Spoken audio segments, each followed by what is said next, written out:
Think of a time in your life when things did not go as you planned.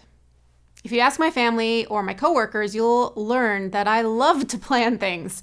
And I also love to think that they will go exactly as I planned them.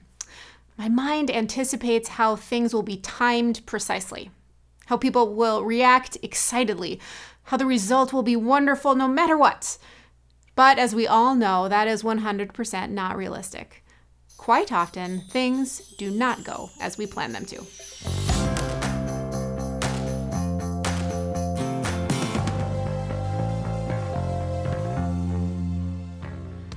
We are in back-to-school mode, and that means making lots of plans.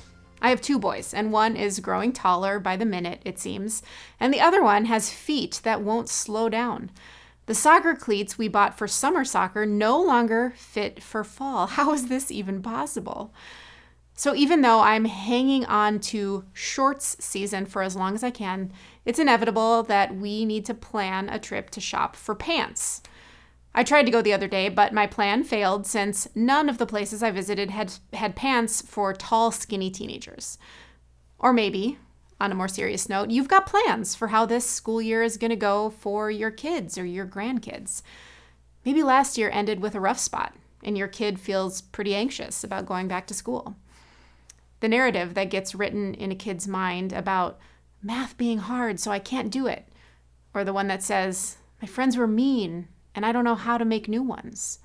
Those messages, they're hard to change, no doubt about it. Similarly, for us as the caregivers, when we see our kids struggling with those emotions, it's really hard not to take the same feelings of anxiety on ourselves. We watch the news and we worry. We become skeptical about people and places. My niece is heading to kindergarten this year, and my sister has to make a plan for walking her home from the bus drop-off location on a busy street. It's not as simple as it would have been 40 years ago. I know that some of you maybe raised your kids a long time ago, and then you thought that your job as parents was done, or at least transitioned when they moved out. You never imagined the worries would continue, and yet now you find yourself caring for your kids again in their 30s as they struggle through some kind of mental health crisis. It's really hard when things do not go as planned.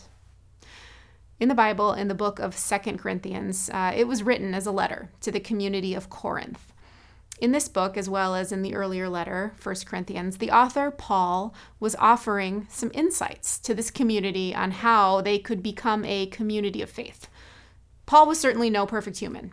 But in his travels and in his teaching and his preaching, he encountered lots of different people, and he'd seen challenges that they all faced.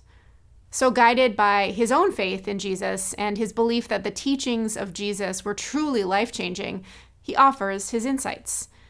And they aren't just pie-in-the-sky kind of statements. Paul is truly acknowledging that he gets it. Life is hard. Plans often don't go like we think they will. So he writes these words. We are hard-pressed on every side, but not crushed, perplexed, not in despair, persecuted, but not abandoned, struck down, but not destroyed. Plans will be disrupted in the moment, you're right, and it might feel devastating. Paul goes on to say something that might sound a little confusing. We read, we always carry around in our body the death of Jesus, so that the life of Jesus may also be revealed in our body. I think Paul is saying the hard stuff, that's going to happen. God never promised that we would be without challenges in life. And yet the hope and the promise that came through Jesus will also come through in each and every one of us. He goes on, death is at work in us, but life is at work in you. Therefore, we do not lose heart. Though outwardly we are wasting away, yet inwardly we are being renewed day by day. Your plans are most definitely going to change. They will be interrupted. They will turn out in the most opposite way that you could imagine. And it's going to be hard sometimes. But remember, you are not alone in those hard times.